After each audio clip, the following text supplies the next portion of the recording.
Hello, xin chào mọi người. Chào mừng mọi người đến với video ngày hôm nay. Ngày hôm nay mình sẽ giới thiệu đến mọi người một quyển sách mới. Quyển sách này là về chủ đề hẹn hò. Quyển sách có tên là Đạo Hẹn Hò của tác giả Ali Binaji. Mình không biết mình đọc tên tác giả đúng không nữa. Ali Binaji. Tình cờ mà mình biết đến cái quyển sách này, và mình đã phải mất rất là nhiều công sức mới mua được cái quyển sách này. Cứ mỗi lần mà định mua thì nó lại hết hạn, rồi xong rồi nó lại không có xuất bản nữa và rất khó là mua. Nhưng mà ở thời điểm hiện tại thì cái quyển sách này nó đã được tái bản lại rất là nhiều cái bản khác nhau rồi, nên các bạn có thể là tìm mua ở trên các trang mạng hoặc là tìm mua ở hiệu sách. Thì sau khi đọc xong quyển sách này, cảm nhận của mình thì đây là một cái quyển cẩm nang hẹn hò cho những cái người phụ nữ có kiến thức, thành đạt, thông minh và hiện đại. Và cái quyển này á, mình đã đọc qua một lần rồi, và cái kiến thức của nó rất là rộng luôn. Không chỉ gói gọn ở trong hẹn hò mà nó còn hơn thế nữa. Và tác giả viết cái quyển sách này dựa vào cái quyển mà Đạo Đức Kinh của Lão Tử, Khổng Tử mọi người. Cho nên nó có rất nhiều cái triết lý rất là sâu sắc mà mình đọc mình phải suy nghĩ lại nhiều lần. Cảm thấy nó rất là rộng luôn. Cái kiến thức này rất là rộng luôn, chứ không chỉ là về tình yêu và hẹn hò đâu. Và vì cái kiến thức của nó rất là nhiều, cho nên là mình cũng sẽ không thể nào mà mình tóm chung lại hết được. Cho nên mình sẽ chia làm nhiều video để chia sẻ những cái bài học nhỏ thì mọi người cũng sẽ nắm và hiểu rõ hơn. Chứ nếu mà mình gộp lại nhiều quá thì chắc là cũng không thể nào mà các bạn nhớ hết được. Và đầu tiên thì mình sẽ giới thiệu sơ cho mọi người các chương của cái quyển sách này nhé. Thì quyển sách này có 4 phần, gồm 13 chương. Ở phần thứ nhất là về đường đi, đạo. Chương đầu tiên, chương 1 là hẹn hò nhằm đạt được sự hài lòng, mãn nguyện. Chương 2 là bạn thật sự là con người như thế nào. Chương 3 là âm và dương. Chương 4 là bạn thật sự muốn gì. Chương 5 là hiểu đàn ông, hiểu chính mình. Phần 2 là hiện hữu. Chương 6 là niềm tin. Chương 7 là về thái độ. Còn phần 3 là hành động. Chương 8 là phát hiện. Chương 9 là gặp mặt. Chương 10 là lôi cuốn quyến rũ. Chương 11 là lãng mạn, hay là việc cần làm trong một cuộc hẹn hò. Phần thứ tư là sở hữu. Chương 12 là duy trì mối quan hệ. Chương 13 là một khởi đầu mới. Thì đó là tổng cộng các phần và các chương của cái quyển sách này. Thì các bạn đã nắm được sơ một cái nội dung, cái bố cục của quyển sách rồi. Thì bây giờ mình sẽ giới thiệu một vài điều về tác giả và quyển sách ở video này trước khi bắt đầu những cái bài học. Thì đầu tiên là về tác giả. Tác giả là Ali Binaji, là tốt nghiệp cử nhân của Đại học Harvard, và ông là bác sĩ y khoa Đại học San Diego và là thạc sĩ nghiên cứu của Đại học Cambridge. Thì ông còn là nhà tư vấn và nhà điều trị có chứng chỉ tại Los Angeles, Hoa Kỳ. Thì lý do nào mà tác giả viết cái quyển sách này? Thì đầu tiên là phải kể đến là tác giả, ông có rất nhiều cô bạn mà họ đều là mẫu người phụ nữ tài năng, giỏi giang và là những cô gái cực kỳ hấp dẫn. Thế nhưng họ lại không thể tìm được cho mình một chàng trai phù hợp, hoặc là họ vớ phải một cái anh chàng không phù hợp nào đó, có những cái mối quan hệ không thể kéo dài, hoặc là hoàn toàn từ bỏ và bó tay ở trong cái lĩnh vực hẹn hò. Tác giả rất là bất ngờ trước điều này. Phải nói là họ đều là những người phụ nữ cực kỳ nổi bật. Lẽ ra là bất kỳ ai trong số họ cũng phải có cả dãy những chàng trai tuyệt vời xếp hàng quanh khu họ ở mới đúng. Thế mà họ vẫn một mình, vẫn cô đơn, thì chắc chắn là phải có điều gì đó cực kỳ sai lầm đang diễn ra. Và các chàng trai học cùng tác giả, họ cũng gặp những cái vấn đề tương tự như vậy. Vì vậy tác giả đã bắt đầu viết một cuốn sách dành cho đàn ông. Và sau 3 tháng miệt mài nghiên cứu, và cuốn sách đó đã được xuất bản và cực kỳ thành công, bán cực kỳ chạy.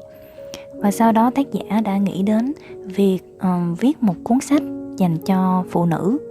Nhưng mà hóa ra một người đàn ông viết một cuốn sách về nghệ thuật hẹn hò cho phụ nữ lại không phải là một cái việc dễ dàng.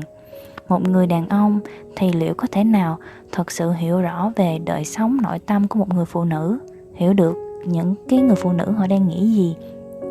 Thì tác giả đã thật sự bị mắc kẹt trong một cái khoảng thời gian rất là dài, khoảng mấy năm luôn, để viết cái quyển sách dành cho phụ nữ. Thì trong lúc đó, do thành công của cuốn sách dành cho phái nam, thì hàng ngày tác giả vẫn nhận được rất là nhiều những cái lá thư từ những người đàn ông về chuyện hẹn hò của họ.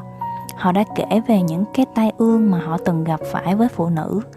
Và cứ như thế từng chút một, từ hàng ngàn người đàn ông như thế, một cơ sở dữ liệu đã bắt đầu hình thành. Những gì mà họ thật sự thích, những gì mà họ không thích lắm, và những gì khiến cho họ muốn bỏ chạy. Những suy nghĩ, những khát khao thầm kín và những cái kế hoạch của họ. Thì liệu phụ nữ có muốn biết về những cái điều đó? Và một chuyện đã xảy ra khiến cho tác giả thật sự quyết tâm viết cái quyển sách này cho phái nữ. Đó là khi mà ông ghé Boston, ông đã có dịp ăn tối cùng với hai cô bạn cùng lớp thời đại học, đó là Ariola và Holly. Thì cả hai đều thuộc dạng những người phụ nữ thành đạt ở độ tuổi 30. Họ đều rất là quyến rũ, ngọt ngào và có nhan sắc tuyệt vời, và họ đều đã ly dị. Ariola thì sống một mình và chưa có con, còn Holly thì đã có một cô con gái và đang hẹn hò với Tim. Ariola rất không hài lòng về Tim. Tim là một anh chàng đẹp trai, có nét nghệ sĩ, nhưng anh ta lại không được thành công như Holly. Và Holly vẫn đang hỗ trợ cho anh ta trong mấy năm vừa qua. Và theo lời của Holly thì anh ta thực sự ngọt ngào trong phần lớn thời gian. Tại sao lại nói là ngọt ngào trong phần lớn thời gian nhỉ? Vì có đôi khi anh ta trở nên rất là thô lỗ và thường công kích Holly. Và khi mà Holly dành thời gian để đi chơi với bạn bè thì anh ta tỏ ra ghen tị và hành xử thô bạo với cô. Và tháng trước, khi mà con gái của Holly bị ngã xuống cầu thang ở nhà, bị tét hết cả đầu, Holly đã vội vã chở con đến bệnh viện. Và lúc đó cô quá là hoảng loạn, rất cần có Tim ở bên cạnh lúc đó, nên cô đã gọi điện cho anh ta. Nhưng mà anh ta không đến. Anh ta nói là anh ta sợ máu và không thể xử lý được tình huống đó. Vậy mà Holly vẫn đang hẹn hò cùng cái tên ấy. Tim tác giả giống như là thắt lại. Sao chuyện này lại có thể xảy ra được nhỉ? Tại sao người phụ nữ tuyệt vời này lại lãng phí những giây phút quý giá của cuộc đời mình cho một gã đàn ông hoàn toàn không xứng đáng như vậy?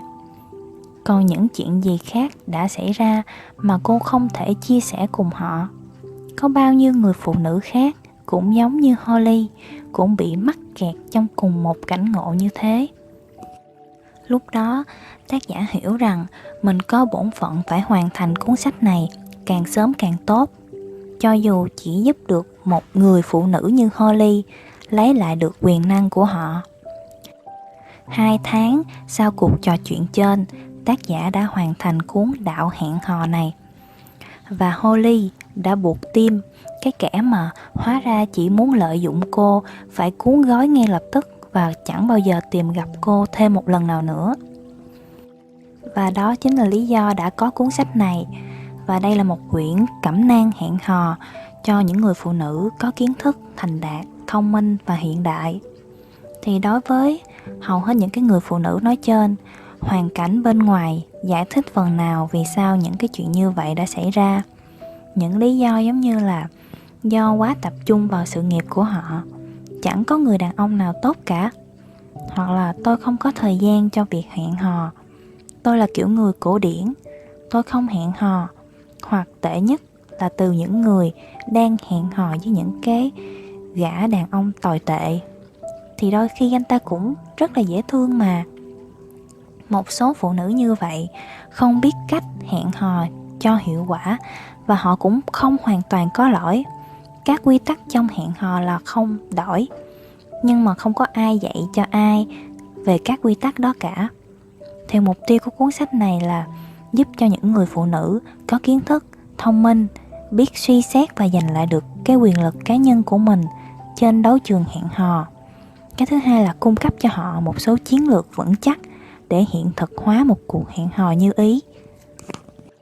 Dưới góc nhìn của một người đàn ông, tác giả đã đưa ra một cái nhìn mới về sức mạnh và vẻ đẹp của người phụ nữ mà có thể là ngay cả bản thân họ đã quên, cũng như là đưa ra những cái quan điểm, những cái góc nhìn của đàn ông mà ở đó các chiến lược hẹn hò có thể đem lại hiệu quả cao nhất. Thì bạn hãy suy nghĩ về cuốn sách này và những lời khuyên như là một cái lời khuyên từ người bạn gái thân nhất của bạn, với toàn bộ cái mối quan tâm và tình cảm dành cho bạn, khi mà cô bạn thân này có cả một khối kiến thức về tâm lý đàn ông và bản thân cũng đã trải qua nhiều cuộc hẹn hò. Thì việc thấy bạn hạnh phúc cũng khiến cho mình cảm thấy vô cùng hạnh phúc. Và như tiêu đề của cuốn sách là đạo hẹn hò dựa trên triết lý của tác phẩm Đạo Đức Kinh, xuất phát từ cách vận hành của cái thế giới xung quanh, thì Lão Tử chủ yếu là đề cập đến đường hướng mà sự vật vốn có hơn là đường hướng mà lẽ ra sự vật nên theo. Thì nó mang tính miêu tả hơn là áp đặt, và kinh nghiệm sẽ nhiều hơn là lý thuyết. Và một vài lời khuyên trước khi mà bạn áp dụng vào cuốn sách này, đó là bạn nên tự thử nghiệm các ý tưởng và tìm hiểu xem nó có hiệu quả như thế nào đối với bạn, thay vì chỉ mù quáng chấp nhận những cái giá trị bề mặt của nó. Và nếu như mà nó có hiệu quả với bạn thì bạn hãy giữ lại, còn nếu không thì hãy quăng nó đi và thử một điều khác. Và những cái khái niệm ở đây thoạt nhìn thì nó chứa đầy nghịch lý, và mình mong là bạn sẽ tìm ra sự thật ẩn sau những cái nghịch lý ấy. Cũng có thể là bạn sẽ thấy có một số ý tưởng hoàn toàn trái ngược với kỳ vọng hoặc là niềm tin của bạn. Trong trường hợp này, mình nghĩ là bạn hãy cứ thử nghiệm chúng, đừng cứ mãi nghĩ là chúng đúng hay sai. Như là Albert Einstein từng nói, nếu một ý tưởng thoạt nghe chẳng có gì điên rồ, vậy thì đừng kỳ vọng thêm gì về ý tưởng đó. Những cái ý tưởng và những cái biện pháp thông thường, trong trường hợp khả quan nhất thì cũng chỉ đem lại những cái kết quả bình thường. Trái lại, những kết quả phi thường luôn đòi hỏi những biện pháp khác thường. Những cái quan điểm ở trong quyển sách này hoàn toàn không thay đổi theo thời gian và có tính chất vạn năng. Chúng vẫn đúng như là hàng trăm năm nay và vẫn luôn đúng hàng trăm năm sau nữa. Và các nguyên tắc này có thể áp dụng phù hợp bất kể bạn là ai hay là đang ở nơi đâu. Và khi mà bạn áp dụng những cái nguyên tắc này, bạn sẽ thấy nó đem lại quyền lực cho bạn và sẽ thay đổi cuộc sống bạn theo những cách mà trước đây bạn không hình dung nổi. Thì mình nói như thế đã khiến các bạn tò mò chưa? Video này thì cũng dài rồi. Ở video sau mình sẽ cùng các bạn xem là đạo hẹn hò thì gồm có những cái bài học gì nhé. Mình tin là những cái bài học từ quyển sách này sẽ giúp ích rất nhiều cho cuộc sống của bạn, không chỉ trong lĩnh vực hẹn hò. Các bạn nhớ nhấn thích và đăng ký kênh để ủng hộ mình nha. Mình sẽ ra thêm nhiều video khác và về nhiều cuốn sách khác nữa. Cảm ơn các bạn đã theo dõi. Bye bye.